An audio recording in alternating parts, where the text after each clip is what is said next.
Dave to share on what's just been read out. Thank you. Good evening, my name's David, I'm an addict. Hey Dave. Thank you for inviting me over to Birmingham. It's a lovely fellowship in a lovely setting. I've chosen to talk about relapse, and my idea of relapse, how I'm going to talk about it is give you an 8-month period of my life towards the end, before I found the rooms. I was using cocaine, was my main drug, along with many others, for about 20 years. But it got to a point where I knew I was an addict, I just didn't know how to stop. And I remember it being a Thursday, and we'd just been paid. And I'd had a couple of days where I hadn't sniffed. So I've been eating a lot, I've been sleeping a lot, I was just starting to come around and feel normal again. Then that sick twist in my brain, I know what I'll do, I'll ring one of my friends, so-called friend. He wasn't a friend, he was a drug dealer. And he only wanted to know me on payday. So that's how good of friends we were. But I justified in my head that this is my friend, I'm going to go and see him, I'm just going to have a pint after work, and then I'm going to go home, have a nice night. Obviously that doesn't happen. Within half a pint of beer, I'm getting a gram of coke off him. He already knew that, but for some reason, I thought it was going to be different this time. I can honestly tell you that I did not know that I was going to take coke until after I had that bit of beer. So that was the start of a massive spree for me. I was sniffing coke all Thursday, went to work Friday, sniffing all Friday night, but I wasn't sniffing with him or with any other friends. I was sniffing on my own, in a room, in a dingy room, feeling shit about myself. I honestly can tell you I did not want to be using, but I was using it anyway. So it got to Saturday night, I'm still on it, so I thought, I know what would be a good idea. I'm feeling really lonely, but bearing in mind I've been sniffing on my own for 3 days, I'm feeling really lonely. I thought I'll go and pick up a lady of the night, and it was not to do anything wrong, it was because I wanted company. So I picked her up and was using with her, and I started to run out of money.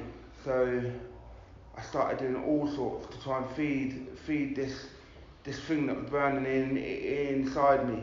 I was driving my dad's car and had my friend's fishing stuff in the car. I even sold the car with the fishing stuff to the crack dealer. I've got to retrack a bit. I've been doing fraud on my brother's company for about a year, and it never come to a head. For some reason I was a master at disguising or putting it off and not getting found out, but on that particular weekend it was coming to a head. Some serious questions were starting to get asked. So I thought this was my plan. On Sunday morning I'm going to carry on using with this girl, I'm going to get rid of everything I own, I'm just going to sell it all to them, they can have the lot, and then Sunday night I'll kill myself, and then it's all over. All this trauma for 20 years is done and dusted, and this was my plan. So I sold the car, I'm smoking crack, and it got to Monday morning, so I've gone past the threshold where I'm going to kill myself. It gets to Monday morning, and for some reason I go to the police station, and I hand myself in for the crimes that I've committed. But on the way, I had a genius idea of ringing up the police and telling them that the car had been stolen, so my dad would get his car back. So I had some very unhappy crack dealers waiting for me outside the police station. I went in there, I told them, listen, I've done some crimes, you need to lock me up. And they laughed and they said, there's nothing even on file, we can't arrest you for a crime that's not been reported.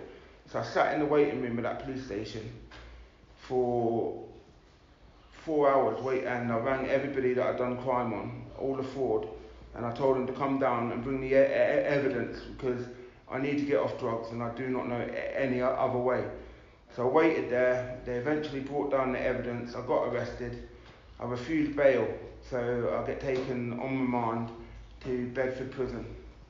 I thought in my head, this is the way I'm going to get off drugs. Finally, do you know what? I'm in the police van, I'm a big lad, and I'm in a tiny little sweatbox, and I feel relieved, because I felt like it was over. I thought in my head I'm going to get help. I openly spoke about my drug addiction when I got to the check-in for the prison, and they said, yeah, we'll give you some help with that. So I'm sat in my cell the next day, and they come along and they just drop a big wad of paper and they said read through them. That was all the help I got. For some reason, this is when I knew that God was starting to come into my life. I got offered drugs every day in that prison. But for some reason, there was something inside me that said no. I had other things that were going on. I had massive control issues with people coming in the cell. Everything had to be in order. All the tea bags were in one bit, all the cereal. It was mad that everyone's socks were lined up, everyone's shoes, and if anyone messed it up, I'd go mad. I'd be looking to fight them. So that's still my crazy way of just manifesting in something else. And it normally does come out in control for me. So we get 4 weeks into being on remand, and they offer me bail again. And I'm really feeling good about myself. I thought I've beaten this drugs. I've beaten it. Like this was meant to be. I'm not going to use when I go home. I'm not going to use. They open the gate to the prison. I walk out, and my 2 sisters are waiting for me in the pub. So I walk into the pub. Bear in mind, alcohol's not my problem. It's just cocaine. So I walk in and they say, you look great. I've lost a bit of weight in there. I say, I'll have a pint of Stella. And I had that pint and I went home and I had dinner and I went to bed. But that fucked me up more than not having the beer, because I now think that I've got control. Yeah, so it comes to Friday night. I still think that coke and drugs are my problem, along with a bit of gambling, not alcohol. So it comes to the Friday night. My sister says, do you want to have some wine with me? Had a bottle of wine. You know what? I still managed to get to bed. Still managed to get to sleep. Woke up the next morning, I'm still feeling fine. This went on for a couple of days, but by the next Friday, I've gone from 1 bottle to 2 bottles, and I kid you not, that Friday I had 6 bottles of wine, and I was smashed.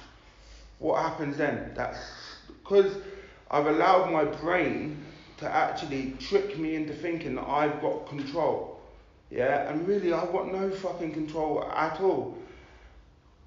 Then I haven't even got a phone because the police have got my phone, but somehow I've managed to get hold of a drug dealer's number. I still to this day don't know how, because I've only really got family's numbers. So I've rang family to get a family's friend number, and then blah blah blah, and that goes along, and eventually I end up with 3 for £50. And that was the start then of 8 months of hell. Absolute hell. And this is why I relate to the jaywalking story so much, is because that night I can be honest with you now, I really fucking enjoyed the coke. I did. But then that was a Friday night, then Sunday I'm picking it up. And it's not working then, because I'm picking it up without the drink. All of a sudden I've gone straight back into how I was before. I've gone back into to stealing from my sister, I'm on tag at her house, and I've got the audacity to steal from her because I've got no control. I have to have this thing to make myself feel. Does it feel normal, or to escape? Whatever one it is, I had to have it because I hated being myself. So this went on for eventually. I've done so much stealing to her that she's kicked me out of the house. And the coke use is back up to daily use. So I'm now, I'm still working, I'm back working for my brother's company who I done the fraud on. And I'm saying, I need £60 a day to stay in a hotel, I can't live with my sister anymore, and it's blagging, trying to blag as if it was their fault. So I'm in a hotel room, and I'm still fucking using. And the saddest thing is, before I'm using, most days I'm crying because I do not want to use. I do not want to use. I've gone past that point. The first 5 years, maybe I enjoyed it. I've gone way, way, way past the point where I want to use. And I've got to the point where I just don't know how to stop. Every day I'm ringing dealers, and I don't even want to be fucking ringing them. How insane is it? How do you stop? I don't fucking know. But what I do know is I managed to get myself into a bed sit, and whilst I was there was at least 2 occasions where dealers knocked on the door, and I said, what are you doing there? and he said, you've ordered coke, and he showed me the message. I don't actually know consciously that I've ordered the coke, but it's there. Am I strong enough to say to him, no, I don't want it, thank you? Am I fucked? So I take the coke and off we go again. And this was just turning into such a massive cycle for me. I could not break it. Not with all my heart, not with all my wanting, not with all my trying. I am not strong enough on my own to stop using coke. So it gets to a point where the fraud has started again from my brother's company. I've not turned in, I've gone on another massive spree. I've not turned into work on a Monday. I've got the company car. I've found on that last session which I had, I just smoked 2 pipes of heroin, which I've never done before in my life. And I can remember the phone ringing. Apparently I've left the keys to the company car on the drive with the keys in it, and I'm on my bed and I'm unconscious, and I'm thinking to myself, this is it. My heart is racing, my heart is pounding, and I've taken some tablets to try and kill myself again. Got to that much of a low point, but I've still managed to wake up on the Tuesday morning, and I've got a phone call from my brother, and he said, you've been taking drugs and stealing from the company again, haven't you? And I said, yeah. And I'm on licence at this point, on an 18-month suspended sentence. So he said the police will be there soon. So I packed a bag and I thought, let's go again. The person that knocked on my door was not a policeman, it was my brother.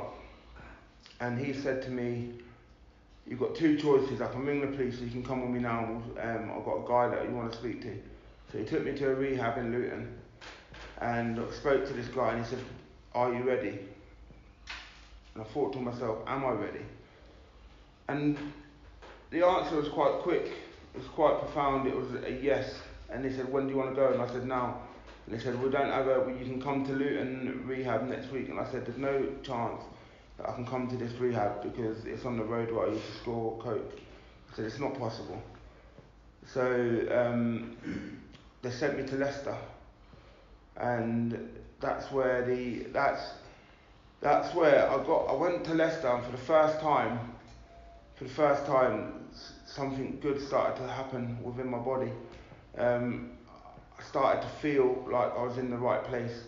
I remember I got there on the Friday, and I come to my first CA meeting on the Monday, and I walked in through the door, and I just felt like I was home. It was like an unreal experience. I've never met any of them before in my life, and there was a man from Luton sharing on that first meeting, and he'd been from all the areas that I was. He was mixed race as well, and I just related to him so much. So I've gone from this person that cannot stop using coke, will use any drugs, will drink alcohol till I'm blue in the face. So how have I stopped? How have I managed to get to this point now where I'm sitting here sharing with you guys a message of hope from a hopeless case? I've stopped purely, and I used to say this is how things have changed for me. I used to say it's down to the steps, it's down to this, it's down to that. For me, the steps are just a tool. There's two things right now that I believe have kept me clean up until this point. One of them is a spiritual experience, which I've had numerous amounts. And it's just, for me, a spiritual experience is when I can start seeing my own shit. I can start seeing that I have a part in every resentment, every person that I've hated, everything that's gone wrong for me.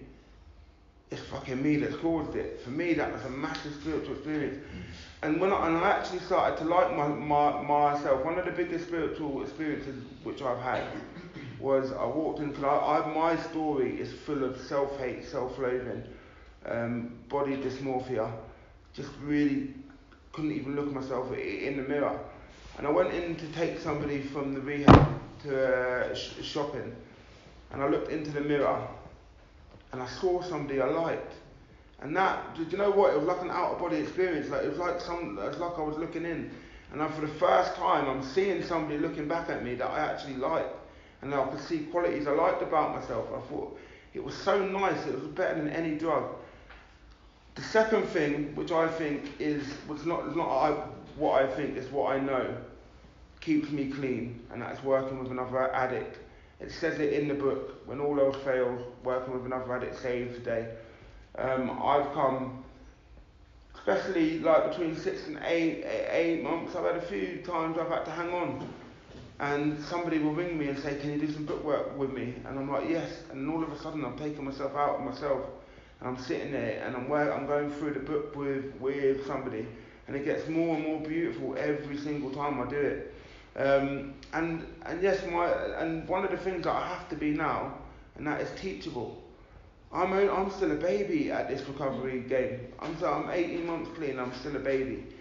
But what I am, which some people switch themselves off to, is I'm teachable. I want to know more about the book. If I've got an interpretation of it in one way and somebody can show me another way, brilliant. Because that might help me be a better sponsor, might help me go and save somebody's life. And that's what it's all about now. This program for me is about helping another addict. I will go to any lengths. Yeah, I used to go to any lengths to use coke. Now I'll go to any lengths to help another addict. Spreading this message is such a beautiful thing. Do you know what the other thing which I've done is I've stopped trying to work out why it works. Because I don't know why it works. And to be honest, I don't want to fucking know anymore. I'm happy that it's working for me. Whatever I'm doing, whatever mix I've got is I'll go out and I'll do my service. I'll sponsor another addict. And I'll do my prayers, I'll do my meditation, I'll improve my conscious contact with God every day. And I'll do a bit of inventory. Do you know what? It's not rocket science. We make it hard. I made it really hard in the beginning. But for me, it's quite an easy program. You just got to find a routine that works for you. Find your understanding of the book with a sponsor. And life gets better and better. I'll just tell you a little bit about what my life is like now. Yeah, that's fine. I've only got a minute left. So my life now, after coming in from a bed sit with one pair of trainers, that one pair of trainers is an important part. You'll realise now in a minute. I've come into rehab with one pair of trainers, one suitcase, no belongings, no family, no trust, no respect, nothing. And now, all of a sudden, I've been, my brothers asked me to go back into the family business, which I've done fraud on twice. And I've got my own office in Leicester, where I'm training up some guys now to take on the sales part of the family business. How I managed to get that trust, it humbles me every day. I've just moved into a 2-bedroom apartment and it's got security gates on the front. Do you know what I mean? I've just come from a bed sit 15 months ago and now I've got to have a security fob to get through my gates. And I've got 15 pairs of trainers. 15! I don't even wear half of them. But this is superficial stuff, but it's nice stuff, do you know what I mean? But the true, and I cannot stress this enough, the true magic of this program comes being in that book with another addict. People that aren't in the book yet will not understand what I mean because I didn't when somebody said that to me. But being in that book and seeing the light come back on in someone's eyes, seeing getting invited around the sponsor's house and their kids are full of joy and they've got a good relationship with their dad or their mum because of something not that I've done, but just for me being a part of it. I say I haven't done it. Because God does this through me now. Do you know what I mean? I hand my will over to God. My God and my understanding. And He does it. Because half the conversations I have with my sponsees, I don't even remember. Why don't I remember? Because it's not me doing the work. I'm just a vessel now to carry this message for Cocaine Anonymous. And as long as I keep doing that, and as long as I keep doing my stuff, I truly believe I will not go back to the person I used to be. But I'm under no illusion that I can at any time. Thank you for having me over in Birmingham. Cheers. Thank you. I'll open the meeting to the rest of the room to share back on what they've said.